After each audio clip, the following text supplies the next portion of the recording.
This is the Diamond Hogs Podcast with Mason Choate and Robert Stewart. Welcome to the Diamond Hogs Podcast. I'm your host, Mason Choate, joined by Robert Stewart as always. Thank you guys for joining us today. We got a lot to get to. We got maybe not a lot. We just got to talk about Omaha. We have a wonderful interview with Casey Opitz, former Razorback catcher. Amazing interview. It was really good. Really good. I don't know if we should rank our interviews because I don't want to say that someone was better than another person. Yeah, no point in doing that. It was just a lot of fun to talk to Casey. Appreciate his time, and hopefully it'll be worth yours as well. And before we get to all of that, want to remind you that the Diamond Hogs Podcast is available on the Hit That Line podcast network.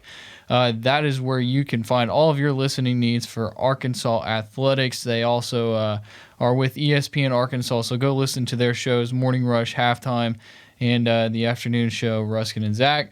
They also have a bunch of other podcasts, including Trusting the Process with Ty Richardson, the Morning Rush podcast, Halftime podcast. They basically turn their shows into podcasts, so if you miss it, you can listen to it.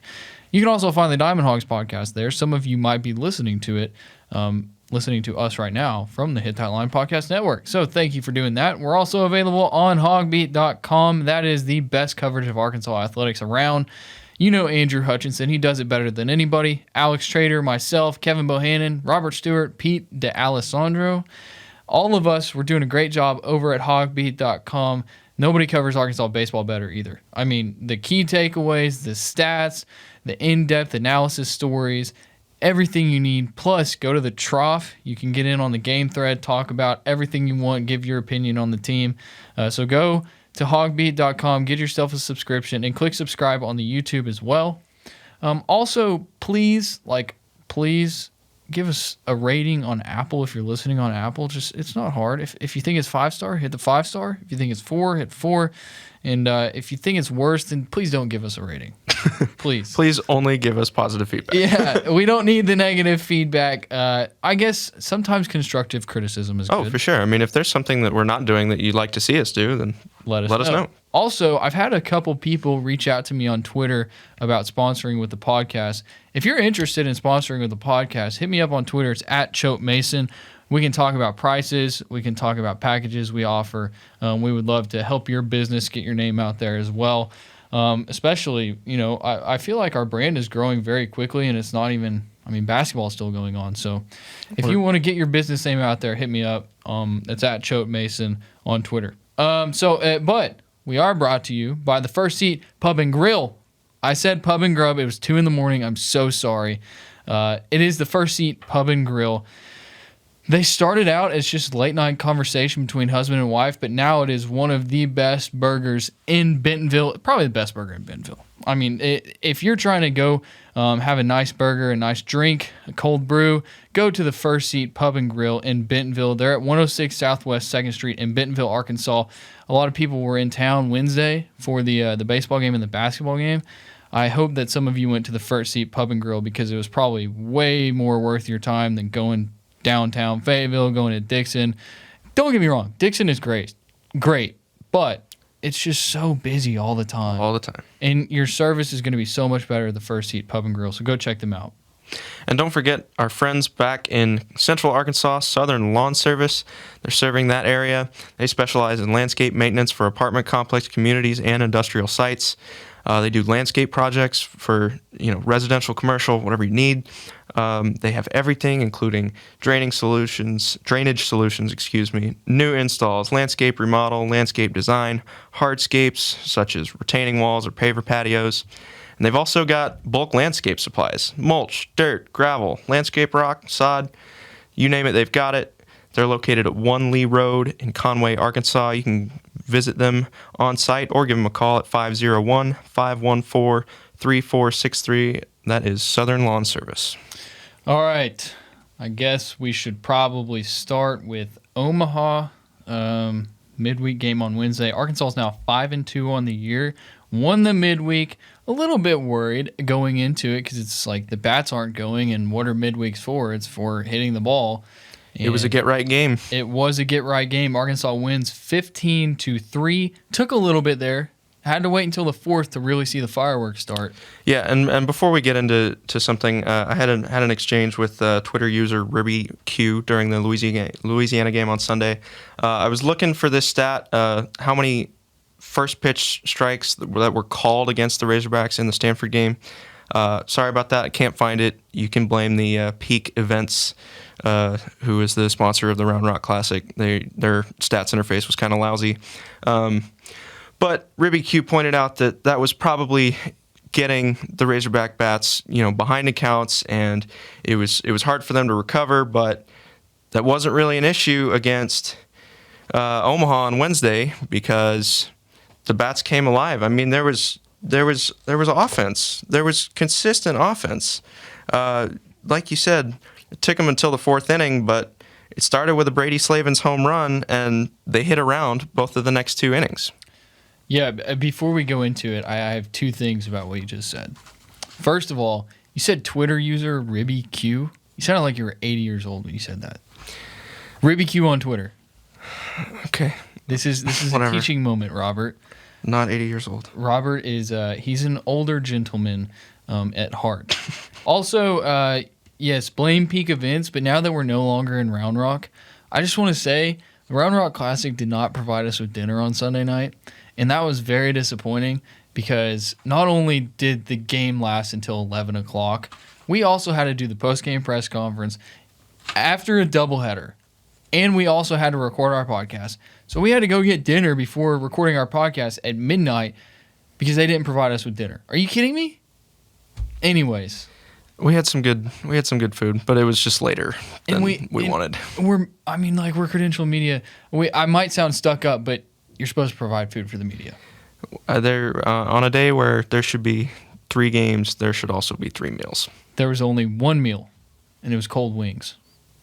We kind of missed out on the first one. Yeah, we did miss out. They had Torchies. But that was for the first game. That wasn't for the Arkansas game. That was for Stanford and Indiana.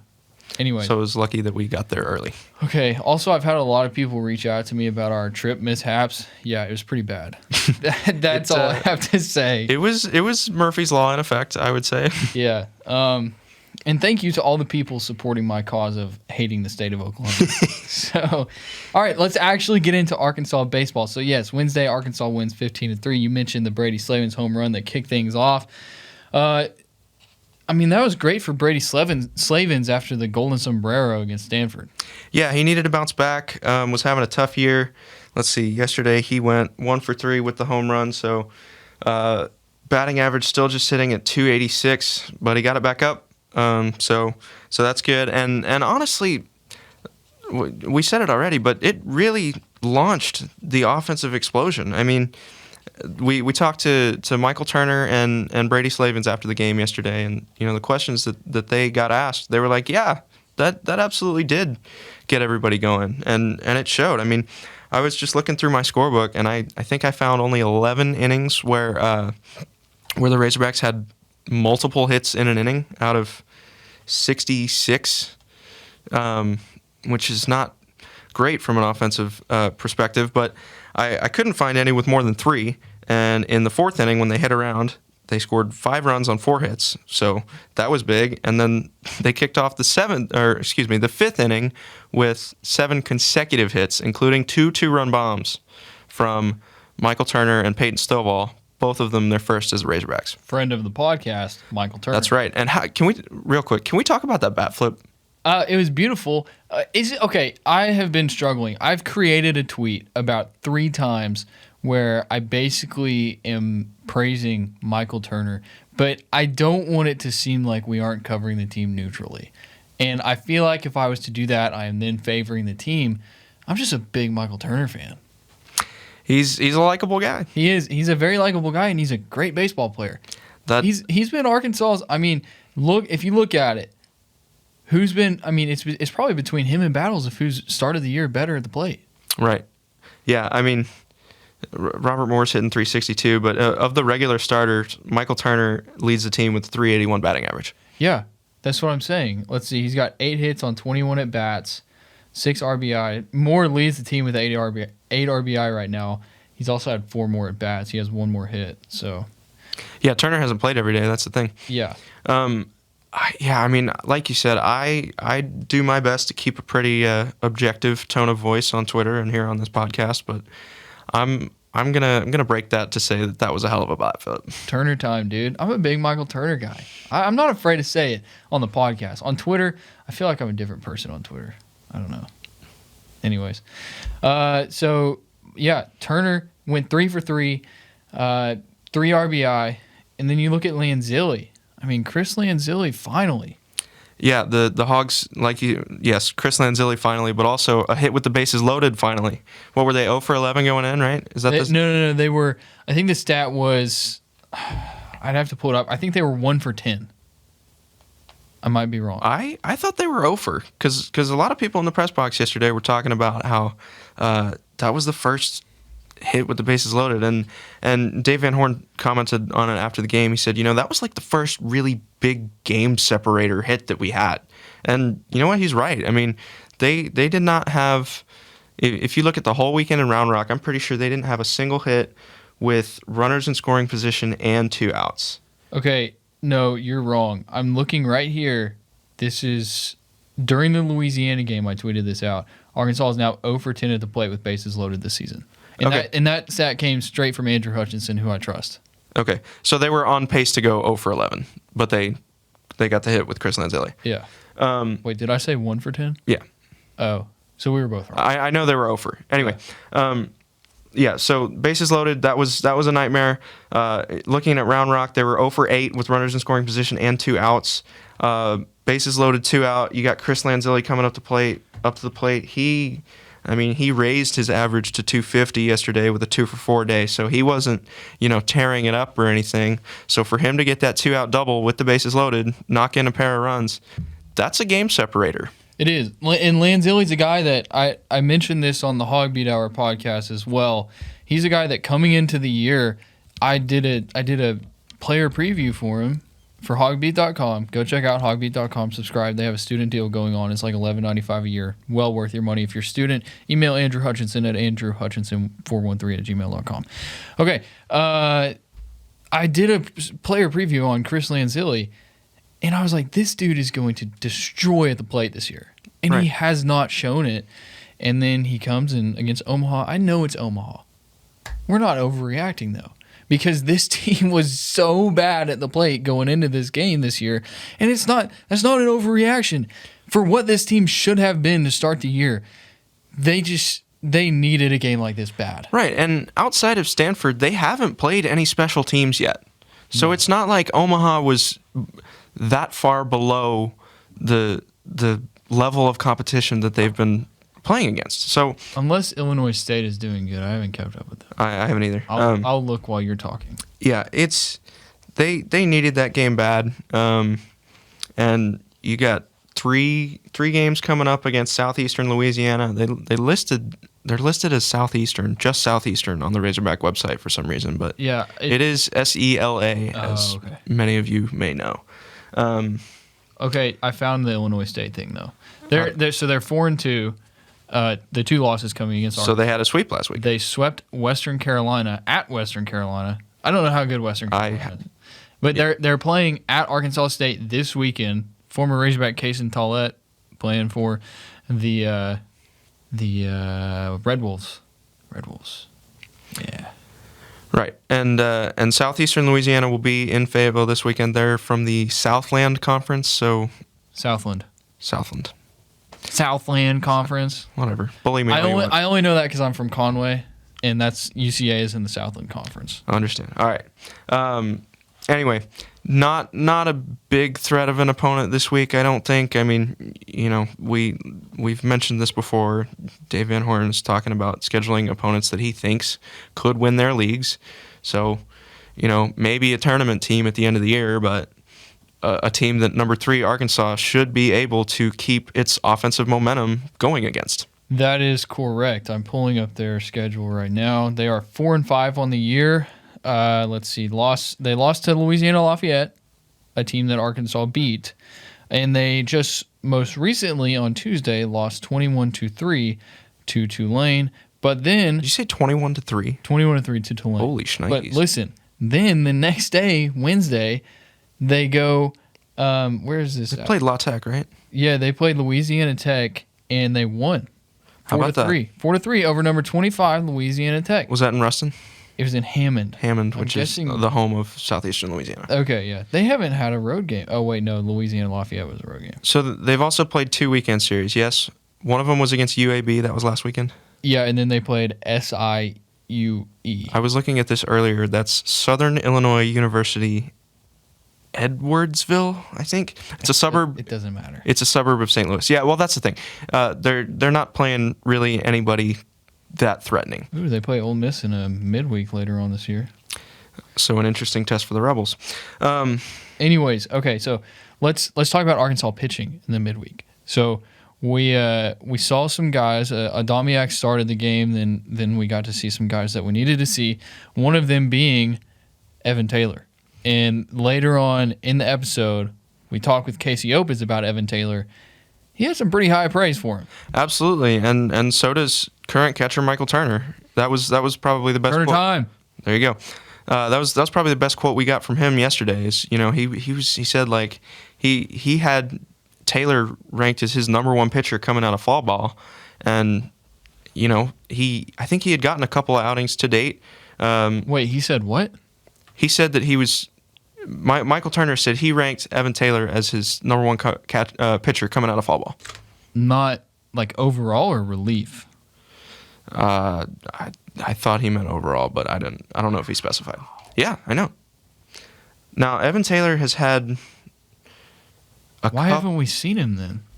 Well, we have, but it's just been so short. Like it was only in opening weekend. I can think of 2 particular instances where he came in and threw to one batter and got him. So this is the first time we've gotten to see him in an extended capacity, and he did a very admirable job. Now that was only his second appearance. I don't think that's what. Maybe I'm thinking stats- about this scrimmage. That's what the stats say. He only pitched on opening weekend. I think it was Friday night.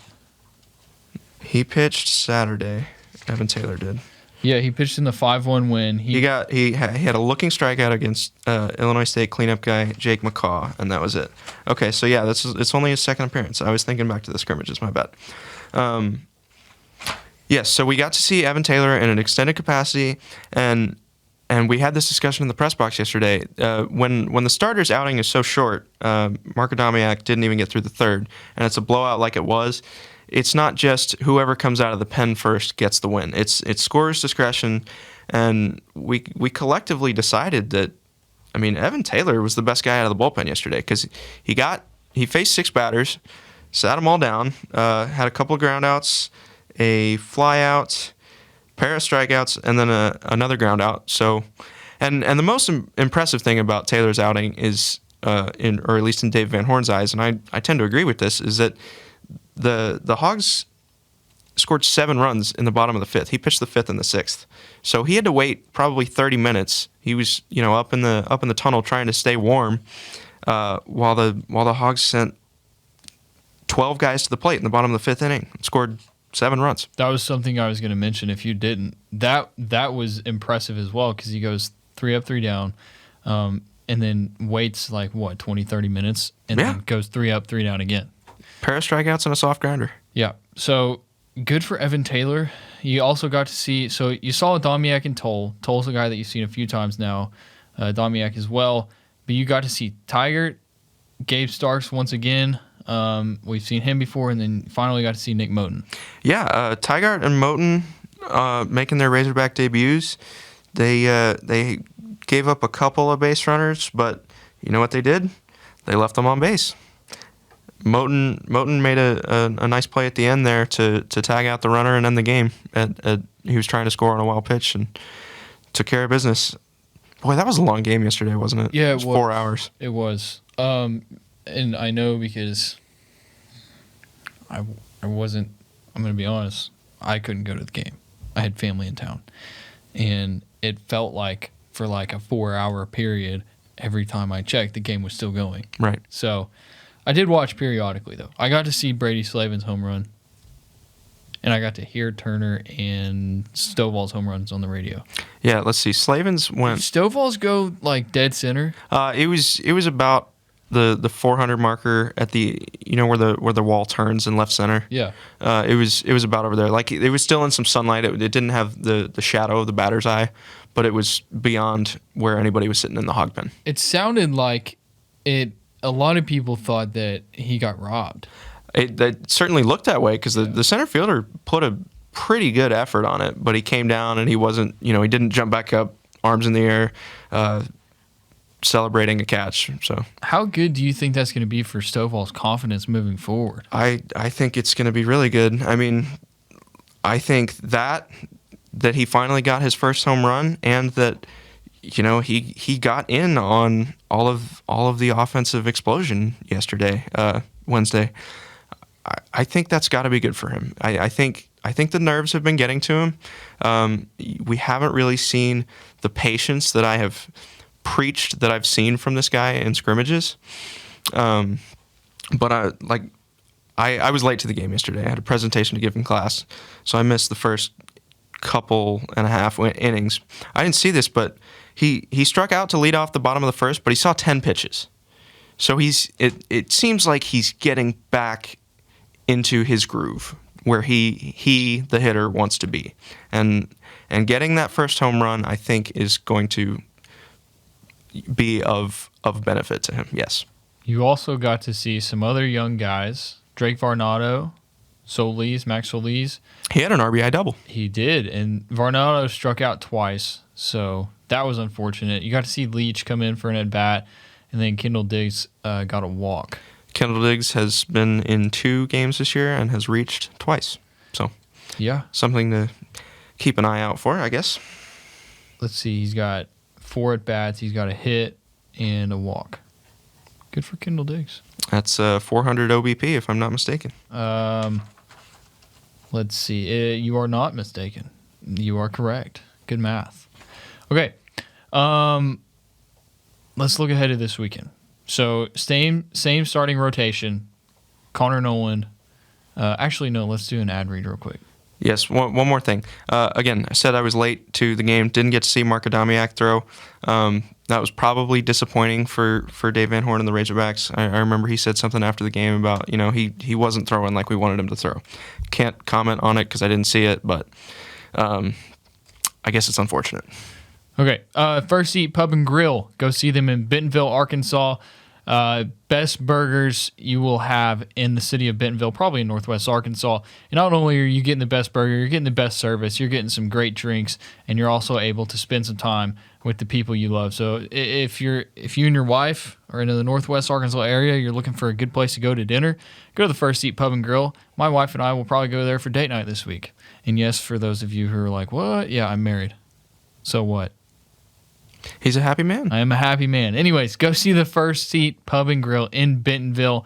They are just amazing people, very nice people. I've spoken to them a couple times, and I'm excited to get up there and get something to eat, get something to drink. They're at 106 Southwest 2nd Street in Bentonville, Arkansas, or call them at 479-250-9149. And when I say I'm going to get something to drink, I mean non-alcoholic.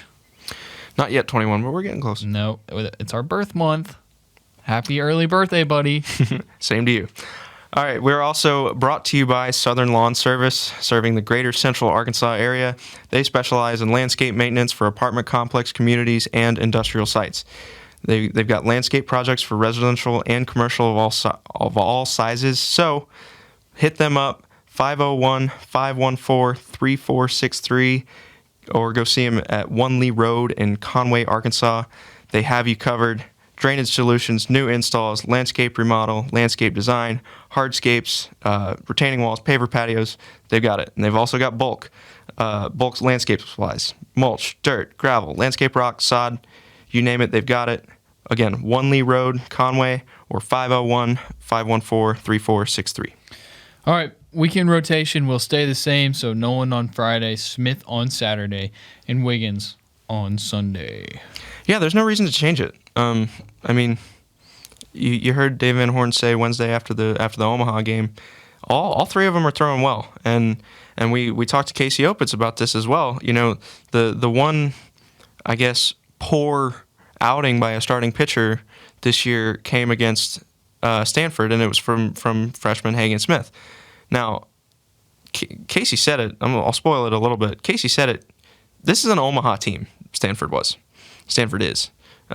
Don't read too much into the fact that he couldn't make it out of the third. His command was struggling a little bit. You know, we I don't know if we've mentioned this on the podcast yet, but we talked about it while we were in Round Rock. The postponement from Saturday to Sunday probably didn't help him any. You know, he was about ready to start that game on Saturday, and maybe it threw off his mechanics or whatever, and he didn't have the best start Sunday. But Connor Nolan, we've seen pretty admirable things from him. Jackson Wiggins is throwing it pretty much lights out. We've seen 11 innings from him in 2 starts this year, so no reason to switch up with those 2 guys. And I think you got to retain the confidence in Hagen Smith, and that's what Dave Van Horn's doing. Okay, dude, I'm looking at this stat sheet right here. It just completely sucks that Cole Ramage has a loss next to his name. It does? Ruins it. Yeah, he's 0-1. What? I'm assuming it came on the Friday night game of opening weekend. Oh, right, because that's right. He had 5 pitches on 10 outs and then gave up a couple of hits, one of which was an RBI double with 2 outs. I forgot about that. That just ruins it. He has 3 saves, though. He has 3 saves, but he's got the 0-1. And if you're looking at the stat sheet, what is easier to see, the 0-1 or the 3? It's the 0-1. Well, that's hardly Cole Ramage's fault. I know it doesn't matter. I'm just saying, like, Sure. it's the satisfaction of looking at an unblemished record. Well, Kevin Kopps recorded his only loss in his last appearance last year, so maybe Cole Ramage's only loss will be in his first appearance this year. Well, at that point, though, it's like I'm no longer looking at the stat sheet after that. The season's over. I'm not looking. Pack it in. Yeah, like I didn't look at it. I honestly did not think about that until just now when you mentioned it. So thanks for ruining that for me too, Robert. You're welcome. Anyways, I'm curious what you think about Braden Webb and Jace Borfin. Neither of whom have hits this year. No, okay. So both of them are 0 for 20 at the plate. Both of them are 0 for 20. No. I meant. Okay, I did my math completely wrong. They are combined 0 for 30 at the plate. Yes, they are. I don't know where I got 0. I was looking at it. I was like, what? I'm not. Yeah, Borfin 0 for 16, Webb 0 for 14. Man, that's Borfin. He's started 4 games. Braden Webb has started 4 games of the 7. I don't know, dude. What about that guy can effing play with Borfin? Yeah, right? What happened to that? Gosh, I mean, we can sit here and talk about how long the leash is with Jace Borfin, but, you know, if it runs out, then you stick Braden Webb in, and then you have the same conversation about him, right? I don't know what to do about this third outfielder position. Maybe the answer is put Gregory in left, Gregory in center, Lanzilli in left, Slavens in right, and you find a new DH. Because you've been rotating 4 outfielders with Borfin and Webb, I guess 5 with the 2 of them. But on any given day, the designated hitter is an outfielder by trade. So maybe you put the 3 best hitting outfielders in Lanzilli, Gregory, Slavens across the outfield and find somebody else to stick in the DH hole. Not named Borfin or Gregory? Yeah. Who? Borfin or not Gregory. Webb. Yeah. Kendall Diggs? Maybe. I mean, I think he's the best option. Maybe Max Solis. Give him a starting nod after a big hit in a game that hardly mattered at the time when he got it. I mean, it was 14-3 in the 8th. That game meant nothing. It was just a chance for him to get a couple of at-bats. The way I look at it is that you're probably going to choose between Webb or Borfin at some point. Like, one of them is going to go in the lineup, or maybe both. But if you had to pick between the 2, right now, I'm probably going Borfin solely based off the fact that we've seen it from Braden Webb for years now. Borfin, he's still unproven as a Hog. Like, we don't exactly know what to expect from him other than right now is that he's not going to get a hit. But it still sounds like, I mean, we haven't heard from Van Horn since Friday of Round Rock about Jace Borfin and his struggles, but it sounded when we talked to him then that he was still pretty confident in his abilities.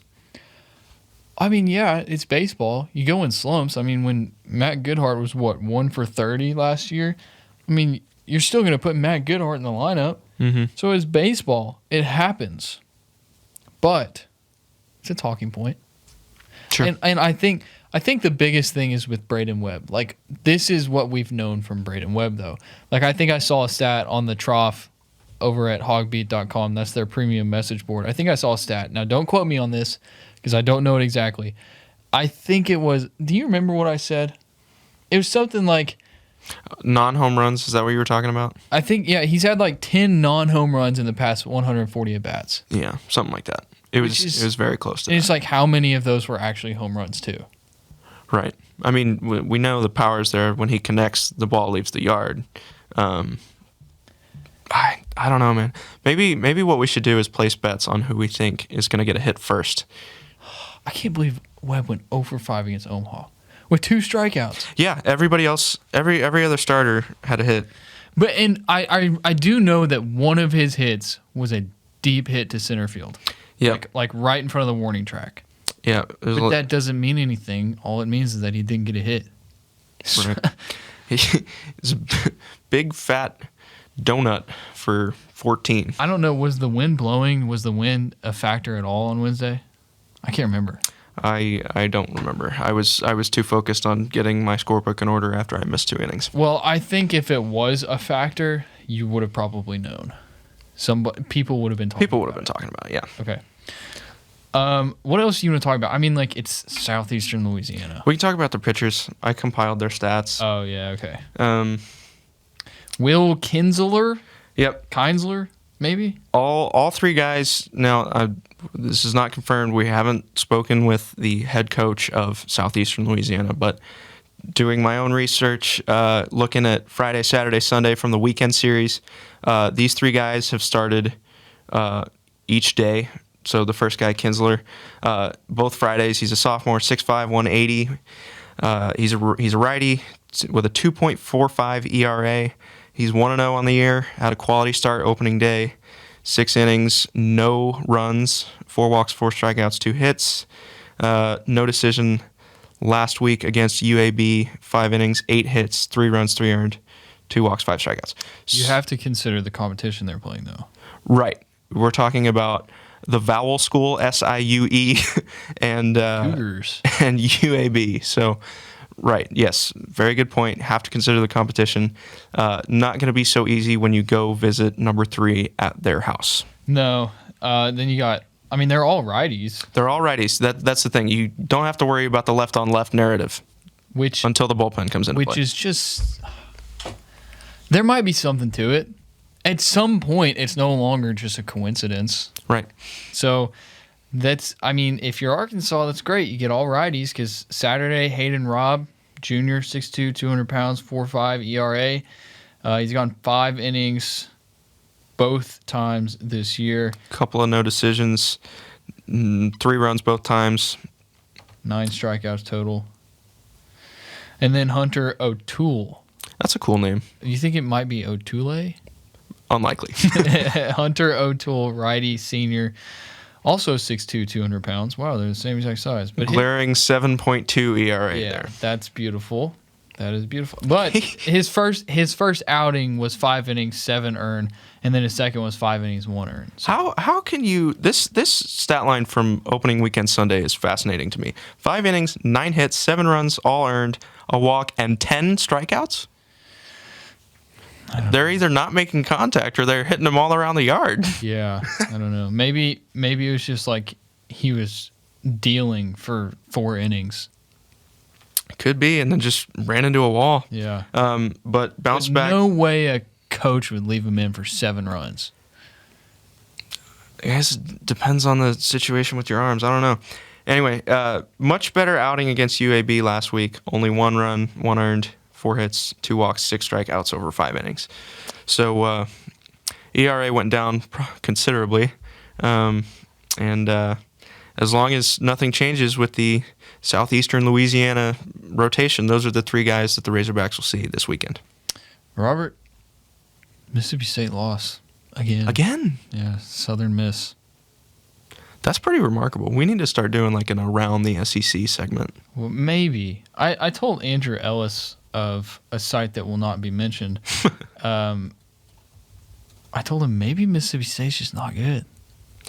Because at some point, if you lose so many games, like I said with the left-hand pitcher thing, it's no longer a coincidence, maybe. Right. It's possible that they could actually be going or undergoing a championship hangover right now. But we'll get to find out for ourselves when they come visit the Razorbacks next month at Ballmarker Stadium. You had a Canadian accent there for a second. What did I say? You said, we'll get to find out. Find out? Find out. Good day, eh? So no offense to any of our Canadian listeners, if there are any. Oh, speaking of which, I've been meaning to do this little segment here. Before I do, though, Mississippi State is 5-4 on the year. And none of it matters because they haven't played any SEC games, so let's keep that in mind. Okay, hold on. I gotta log in. Robert, keep them entertained. Mississippi State 5-4. They've lost to Southern Miss, Northern Kentucky, and Long Beach State twice. They dropped that series, right? Correct. Wow. I mean, if nothing else, it's got to make the Arkansas fans feel a little better about their team, right? Yeah, I would say so. Okay. This is what I wanted to do. So I have this little analytics thing of our listeners for the podcast, and it shows me where we have listeners. And for the people who are listening in these areas, just thank you. So we have a listener in the British Virgin Islands. Nice. We have like a strong fan base in Germany, and I don't know why. The Diamond Hogs podcast. The Diamond Hogs podcast. Here we go. Okay, this is in Belgium, Brussels. We've got a couple listeners in Brussels. Kassel, Germany. We've got a good listening base there. Frankfurt, Germany, and then Karlsruhe, I believe. I'm impressed that A, anybody listens to us at all, and B, that we have listeners overseas. That's incredible. We also, this is a little awkward, we also have a listener in Moscow, so. Oh. Maybe it's Vladimir Putin. I really hope not. Let's not talk politics. Vlad, if you're listening, please stop invading Ukraine. Yeah. And then we also have a listener in Brisbane, Australia. So let's see, how many countries is that? So 1, 2, 3, 4, 5, including the United States. That's 5. Is the British Virgin Islands? What is that? Is that a territory? Yeah. Okay. So 5 countries in 1 territory? It's pretty solid. And then if you just look at the map of the United States, I mean, we're spread all over. Of course, most of the hotspots are in Arkansas, but we've got a hotspot in Colorado. The Dallas-Fort Worth area. We got Casey Opitz's family in Colorado, maybe. Maybe so. We've got a lot of listeners in the northern Ohio area. Michael Turner. See, it starts to click then. Okay. Well, thank you to everybody who's listening in all those locations. It's kind of crazy that people want to listen. We love it, though. It's awesome. We are working our asses off, pardon my French, to bring you guys the best content of Arkansas baseball. But speaking of amazing content, after this ad read, Casey Opitz, OPP. Yeah, I would play music, but YouTube copyrighted us last time I played music on here, so I'm not doing that. Yeah, stick around for this one. This was really fun. Casey's a good guy. I hope that sometime we can talk to him again. Yeah. It's fun because he's now a friend of the podcast. Exactly. Everybody who comes on is a friend and a recurring guest. Okay. The First Seat Pub and Grill. I talked about them. You guys just need to go see them, please. I mean, I can't wait to go. I think I might go tonight. First Seat Pub and Grill. I'm seeing if they have a wait list or anything. So, I mean, they're the best pub in Bentonville, for sure. Not even close. Maybe the best one in Northwest Arkansas. And I do this a lot where I say, like, the best of the best. But that's because I really think they're the best. Burgers are insanely good. I actually had one last week when they reached out to us. So, I'm blown away by how great this place is, and you will be too by the atmosphere, the drinks, the food. Go see them in Bentonville. I know they did some kind of celebration for Mardi Gras. They spent like hours getting some crawfish ready. There's another one coming up too in St. Patrick's Day. I know. So go see them. They're doing that stuff, working hard to get ready for you guys. So they're at 106 Southwest 2nd Street in Bentonville, Arkansas, or call them 479-250-9149. And if you're in Central Arkansas, please go see our friends at Southern Lawn Service. They are serving that area. Goes without saying. They specialize in landscape maintenance for apartment complex, communities, and industrial sites. They do projects for landscape projects for residential and commercial of all sizes. If you need drainage solutions, new installs, landscape remodel or design, hardscapes such as retaining walls or paver patios, Southern Lawn Service has you covered. Now they've also got bulk landscape supplies. If you need mulch, dirt, gravel, landscape rock, or sod, go visit them at 1 Lee Road at Conway, Arkansas, or you can give them a call at 501-514-3463. Dude, I didn't realize this. The First Seat Pub and Grill has cheese curds. Your favorite. Dude, I love cheese curds. Okay, now I'm definitely going for dinner tonight. They'll also play the Razorback baseball games. So if you need a place to go watch the Razorback baseball game, you can't make it to the ballpark, go to the First Seat Pub and Grill. I didn't say Pub and Grub again, did I? I don't think you did. It's not called the First Seat Pub and Grub, just so everyone knows. No, it's not. We're also not affiliated with the University of Arkansas. Just so everyone knows. I think it's because there's a business in Central Arkansas that has the title Pub and Grub. I'm not going to mention their name. But anyway, that's why, because I grew up listening to radio there. I've heard it so many times. I'm so sorry. The Pub and Grill. Cheese curds, dude. I'm so excited for these cheese. I bet you are. Anyways, now Casey Opitz. You're listening to the Diamond Hogs podcast with Mason Choate and Robert Stewart. All right, we now welcome on a very, very, very, very special guest, Casey Opitz. Was that enough varies? It was. I don't know. Maybe a couple more would be better. Anyways, Casey Opitz joins us, former Razorback catcher. Does that sound weird? Like former? How does it feel to not be with the team? Yeah, it's I have the sudden urge to just tweet about everything now that I'm a former guy and I'm not on the team anymore. Just anything I see, I just want to tweet about it. That's the biggest thing. How's spring training going, man? It's going good, dude. It's early mornings. We're done about this time every day. So a lot of work, a lot of kind of picked off into groups, and we're with the catchers all day, and then we get with the pitchers. But it's going good, man. So you made it to AAA last year. I know another big club had a fire sale, so that probably helped a little bit. But how'd that feel to move up the ranks so quickly? Oh, that was sweet, man. Yeah, it was. We were just in instructs and doing it, and they had some guys went down for those last 4 or 5 games, so they had AAA guys come up, and then we were the only guys at instructs that were still doing stuff. AA, low A guys, high A guys were done for the year, so they called us up. But dude, it was sweet. It was it's different. You see how different the level is. I was in low A and then got that little AAA experience and played against some big name dudes, and it's fun, man. You're one step away at that point. So guys are a lot more relaxed, and a lot of guys had showtime. So it's kind of crazy being around them. I'm curious. So you say it's different. I know that you only got to play a little bit there, but how different is it from SEC baseball? Because we know that SEC baseball is like the highest level of college baseball. So did you get maybe a feel for how different it is? Everybody says like the NFL is faster than college football. Is it just that much different, or how did you feel about it? I mean, yeah, there's definitely a difference in terms of, there's just more consistency. Like every guy that's throwing, or is on the mound is just throwing hard, and their stuff's always good.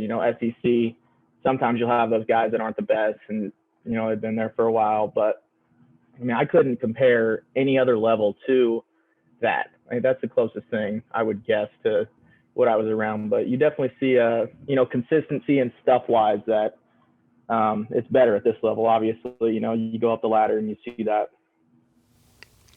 Now, I know that the Cubs took both you and Christian Franklin. Do you ever get to see him? Like, has that strengthened the bond between you guys a lot? Yeah, he's my roommate, actually. He might walk in here at some point. Yeah, he might walk in here at some point. So, but yeah, I see him all the time, obviously. But it was definitely nice having someone to come in here with that I already knew, and just, it's a different life. It's a different world. So you want to come in with someone you're comfortable with and be able to go through that with them. Were you and Christian kind of close when you were with the Razorbacks, or did that relationship grow a lot stronger once you guys got together with the Cubs? We were boys. We didn't really hang out as much as we do now. It's just, we just ran with different guys. We were all boys on the team, but, we'd see them at the field and then sometimes later that week on different times. But this is definitely the most we've hung out and, been together. It's you get to learn more about guys. It's pretty fun. Did you get to spend any of the off season in Fayetteville? I know there's a new facility, and like we talked to Wicklander, and he said he spent about 95%. Is that what he said, Mason? Something like that. Of the off season in Fayetteville. Did you spend any time up here? Yeah, I was there for about a week. I went down to kind of see everybody and say what's up before the season, and then I made my way to Florida. My brother coaches at Stetson University, so. I was in Fayetteville for a week and then Florida for about 2 weeks right before I came down here just to see everybody, hang out with Nesbitt, stayed at his place for a while, and saw a new facility. It's unbelievable. Like they don't realize just how ridiculous that is at the college level to have those facilities and everything they have until, you kind of see lower level minor leagues don't touch something like that. It's ridiculous. So before we kind of transition into like all Razorback baseball, I want to ask you just how are you feeling? What have you been working on specifically on your game? And just as far as this season goes, what are you expecting for yourself? Yeah, I feel good, man. Just getting ready to go. I always get itchy about this time of the year, just kind of ready to go. And it's, pushed a little longer.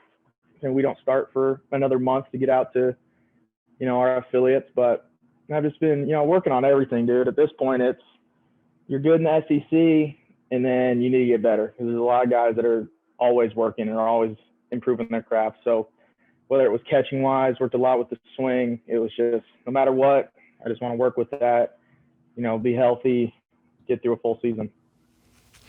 It goes without saying that there was some pretty big news in baseball this week.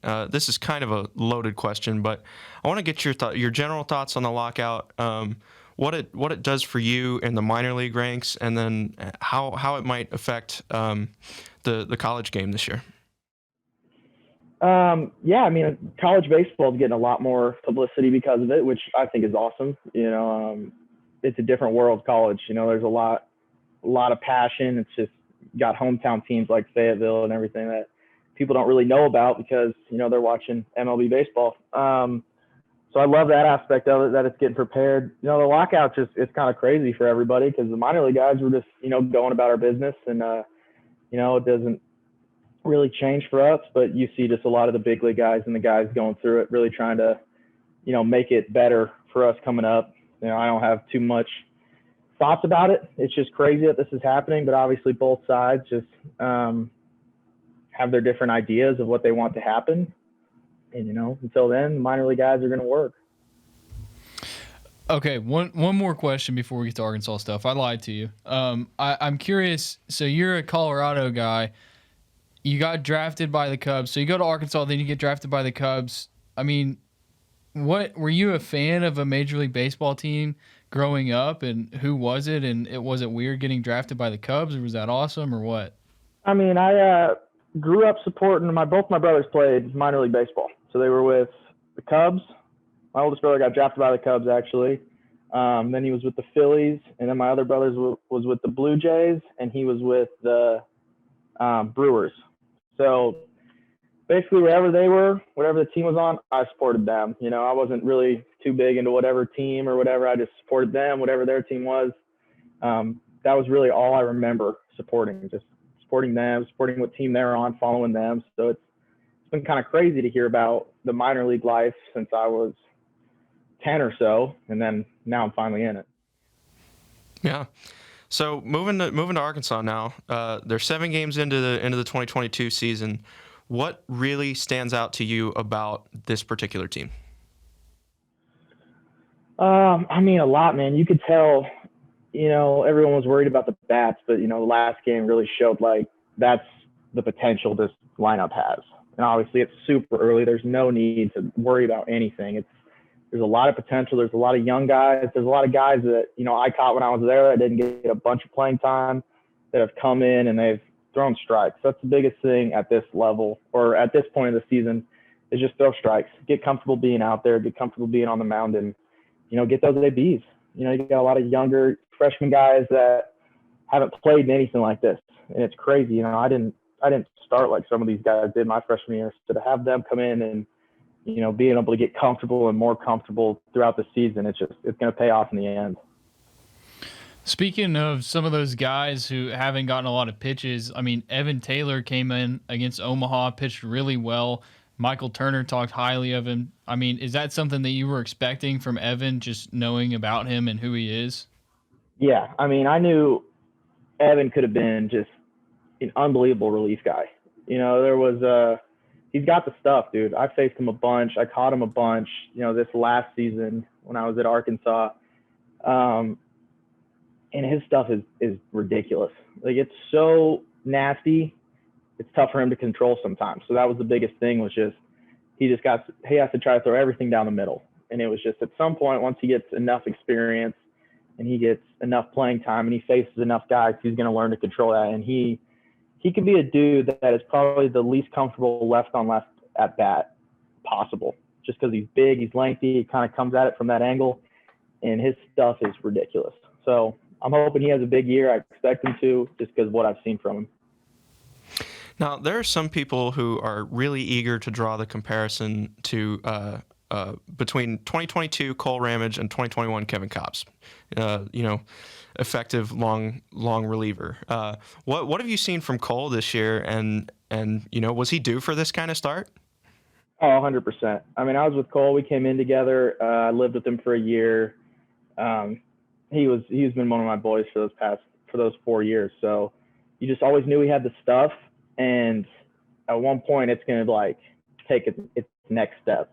I think you guys are starting to see that now with everything. And getting to see Kopps and just getting to see how he attacked guys, where I just go out there and I throw my nastiest thing at them, and until they prove they can hit it, I'm going to have success. So that's been really cool, getting to see him perform the way he has and getting him off to that start, and just knowing he'll be able to keep that throughout the season. He's going to be a huge piece in that bullpen.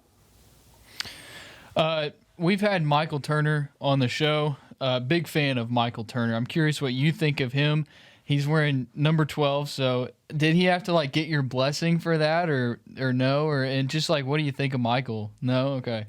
Oh, he's a stud, dude. I love watching him play. Older guy, which is huge to have back there. Just a guy who's kind of been through it and, just professional kind of guy.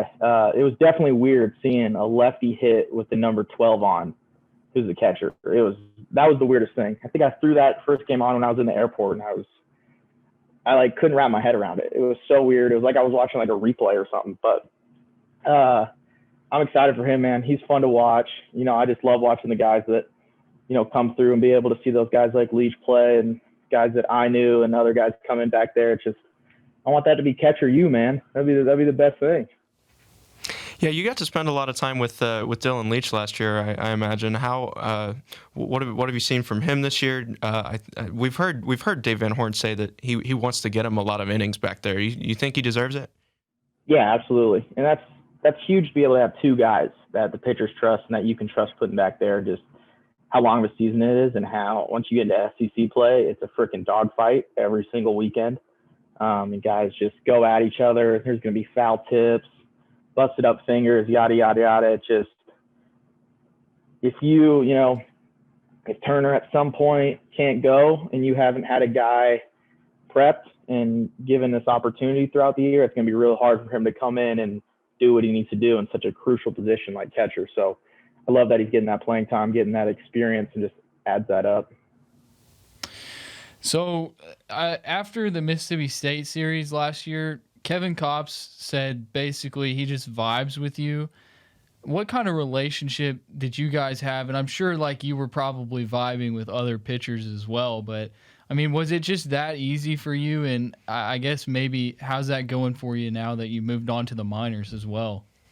Yeah, that's the biggest thing is just pitcher and catcher relationship. To me, it's the more a guy likes throwing to you and trusts throwing to you, that it's just going to be an easier chemistry. It's going to, make for better innings and not so much shake-offs and everything like that. So that's always been huge to me. With Kevin, it got pretty easy because I would throw down the cutter over and over and over, and it would work and work and work. And then it got to the point where it's later in the SEC, some teams kind of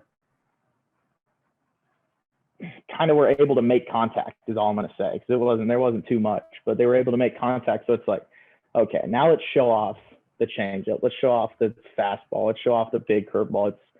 So it was just fun to just kind of play with it throughout the season and go along with what he's feeling and being able to hear from him. But there was always just, a nonverbal communication between us that just made for it to be so fun back there having the season he did. Every time we got to talk to him last year, it felt like it just came so simple to him. The game is so easy. Moving on a little bit here. But before we got to school here in 2019, I remember watching broadcasts that year, and they were always the commentators were always going on and on about how big of a deal that it is that you called your own games, you called your own pitches. Is that something that's actually pretty rare at the college level?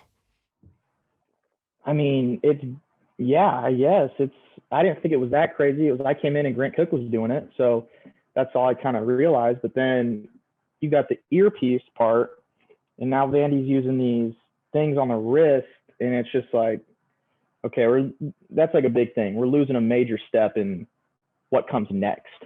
And if your goal is to play professional baseball, you got to know how to call your own game and how to work with a pitcher.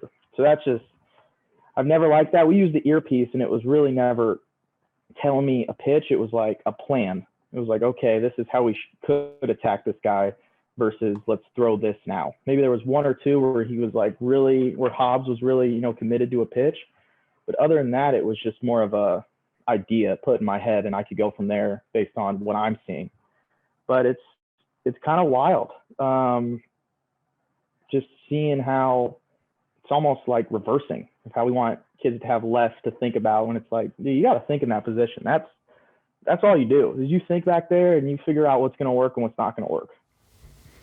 Yeah. So, and it feels like because of that, that's what makes catchers great managers in baseball. And I'm curious for yourself, it seems like you're really good at, calling games yourself. So is that something that you would want to do moving forward, is possibly get into the coaching, managing realm?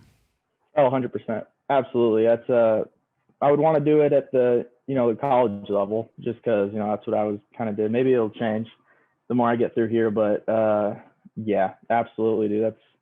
I love doing it. I love the younger guys coming up and just wanting to learn. That's the best part. You kind of see them grow throughout the years. And it was when I was at Arkansas, I was trying to do whatever to, help these young kids figure out what they could figure out. It's the best thing for me is trying to teach a guy, and then I learned something from it that I didn't even really think about. But it's just like, it's something I do, and I don't really, consciously think of it until I speak it, where it's like, that clicks better with me now, and I'm able to explain that better.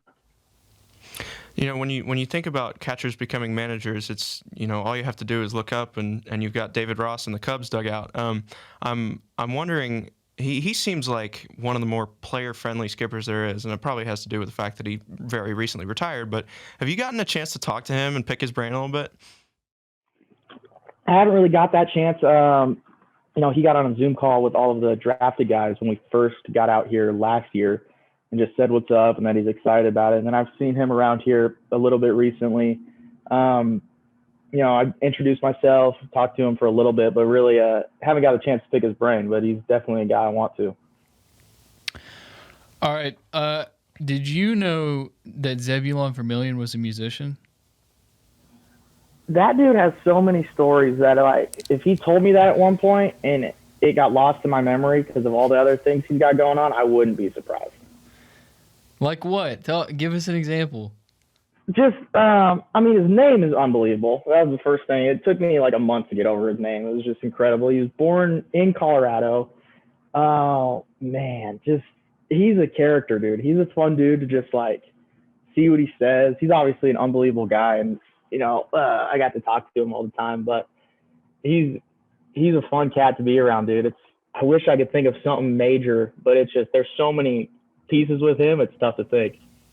Yeah, I mean, we talked to him on the show last week, and you would never tell all these things about him from just looking at his Twitter or whatever. But he's like you said, he's a character.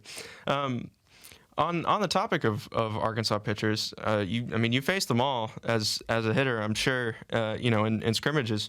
Is there one that really stood out to you above the rest? Who was the toughest guy you ever faced? Ever faced? Oh man, let me think. Surprisingly, I hit Cops kind of well. Honestly, I'd sit on that cutter, just be able to catch him. I think I faced him like twice, but I know I got a knock off him. For me, it was, Wiggins is obviously the dude that sticks out just because it's so recent and just because he's throwing 100 miles an hour, but he's also so long that he's even further from the mound when he releases it. So it's like you got to get ready. Guys think like, okay, heaters, you got to sit back and go the other way. That's what's like kind of been taught. It's like you can't really do that with him. It's like you got to think pull the ball or you're going to get blown up. So he's obviously a dude that when he's got his changeup rolling and he's been working on that curveball, that it's like if you can't just sit on that heater, that's a tough AB. Speaking of Wiggins, he's, at least with the media, he's a man of very few words. Is that the case, like just around the clubhouse as well? Oh yeah, once you warm up and he warms up to you, he'll talk to you a little bit, but he's definitely a quieter guy. Goes about his business. He's another awesome dude. What was working for you today? Fastball. Yeah. Yeah. Gotta love it, man. What have you seen from him specifically so far this year? Because like you said, he's got a curveball in his repertoire now, and he's gone 5 and 6 innings in his 2 outings this year, which is both times that was a career high. Yeah, that's the biggest thing is just seeing how many innings we can get out of him, or they can get out of him.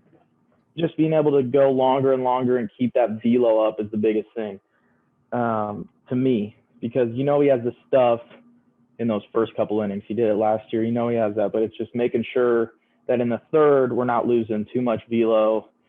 We're not losing command for that changeup or curveball, because then that's when guys are going to get on that heater. They've seen it one time through. Now it's we got to be able to mix it up with them. It's big. So I asked him in Round Rock, it seems like, batters are making contact against him, but it's almost like he's no longer, just trying to blow it by the dude. He's pitching to contact sometimes. And I'm curious, is that something that you maybe talked with him about last year and you've seen him grow there? Because he's trusting his defense more, and I feel like that's really helped him to have the longer outings. Yeah, and that's huge. Last year it was really just getting him comfortable throwing his stuff whenever. He trusts the heater. You can see him trust the heater, and he can blow it by anybody when he needs to. But the biggest thing with him is just being able to kind of, control the off-speed stuff more earlier in the game, just to show it, just to show that curveball and make sure that's in the back of guys' heads, because everyone's going up there thinking dead red heater on him. That's not a secret to anybody. But if you can land a couple changeups, for strikes is the biggest thing. You can land a couple changeups for strikes. You can land that curveball for a strike early in the game. That's going to get in a lot of hitters' heads. And that just subconsciously, they're going to be like ready for 98, 99. But maybe that curveball's coming. And that but is when you get a lot of guys and you can blow that fastball by him again. Right. One of the big storylines from opening weekend was the freshman Hagen Smith tossing a quality start in his debut. Have you gotten a chance to watch him up close and personal, or what have you seen from him, I guess? Yeah, I've just seen him on the game that first outing, and even the second. Stanford's a damn good team, man. They came up there with approaches. They're a really good team. That's an Omaha team from just early on. Obviously, you can't tell, but like their approaches and their swings were really good. But his first outing, just how many strikes he threw with him being a freshman in that environment. It's like his first time ever being on the mound in front of people. That's incredible. So that shows just that. I don't even care about how nasty his stuff was or his strikeouts or his ERA, but him being able to throw strikes and be efficient for that long in his first ever start, there's something there with that kid. And you could just tell that just from that little thing. Yeah, I remember, I think I counted he had 19 first pitch strikes against 22 batters faced. I asked Dave about that, and he was like, we shoot for 60. If you get above 80, that's incredible. Mm-hmm. Absolutely, man. That's the biggest thing. And then from there, you gain confidence, start working on more of your stuff. He got hit around a little bit. Now he goes back, works on it more. He's going to be incredible, man. He's going to have a great career here. All right, this will probably be the last one for me. Don't want to hold you too long, man. But what do you do outside of baseball? Who is Casey Opitz when you're not behind the plate? I get that a lot. I don't do too much. Not a big video game guy. I'm a big music guy. I like finding new music. And I'm a big YouTube guy. I just go down YouTube rabbit holes for hours sometimes. Just if I get a topic I like, you just kind of keep scrolling and scrolling. But other than that, man, I hang out with my friends, hang out with my family. I got 5 nieces and nephews and a 6th on the way. That it's like when I'm home, I'm just bouncing around houses, bouncing around kids, just getting to see them grow up because I'm going to leave for 7 months here soon. I'm curious, down your YouTube rabbit holes, have you ever found yourself in the little wood turning videos where they're like, they have the little scraper and they're turning the wood? Wood turn? I don't think I've seen that, dude. And I've seen you need a to lot. look it up. Wood turning. What would I look up to find that? Wood turning? Are you into like the satisfying videos? Oh yeah. Yeah, look up like wood turning. They like pour, I don't know. It's really interesting. They create like different like vases and stuff. You should watch it. Look it up. All right. Yeah. There we go. Now, I got to ask you about music here too. I remember Casey Martin. He was a big guitar player, right? He was pretty public about that. And then we talked to Zeb last week, and he was pretty private about that. I mean, did Casey ever take his guitar on the road or anything like that, or do you wish that Zeb would be more, outgoing about his music? Do whatever you want. That's the biggest thing. If you want to do it in front of people, do it in front of people. If you don't, you just like to keep it to yourself, do that. It was, I lived with Martin my sophomore year, and that guitar was on a loop for a while. So it got to the point where I was like, all right, let's switch the song up. Let's do something different. It's just country. It's just the same genre, same songs. One time he came out and I was like eating dinner like on the couch, and he came out like singing to me and just like messing around. And that's the one thing I remember about that guitar. It was a good time. It was pretty funny. You ever play any instruments yourself? No, dude, I am the least talented musician there is. I had Martin and then Nesbitt. You got to hear Nesbitt sing. If you get Nesbitt on here, make him sing for you guys or something, because he'll go at it at karaoke. That's the best thing. He'll freaking do it. We were trying to convince him to sing the national anthem one game. That would have been the highlight of my career there if he got to do that. But he can sing a little bit, man. He's got some pipes on him. Noted. Okay, so I think we've got Ramage and Martin that you lived with. Who else did you live with? I lived with Jacob Nesbitt for a while. I lived by myself my senior year. With the COVID and everything, I lived by myself. My junior year, I lived with Ramage. Brady Disher was a freshman on a team my freshman year. Lived with him and Cole Ramage. Lived with Martin. And then my freshman year, my room was Casey Martin, Kerstad, and Hunter Milligan. That was my dorm room. Those are all the guys. If I'm missing anybody, I feel bad, but I'm pretty sure that's all of them. That's a very expensive dorm room right there. You guys are all making good money. That was a lot of money for mainly those two guys in that dorm room, man. They'll bring me out. They're going to have to at some point. Yeah. Robert, you got anything else? Hey, I'm good, man. I appreciate the Nesbitt recommendation, and you'll have to tell Frank hello and tell him that he's welcome to come on anytime as well. Absolutely, boys. I will.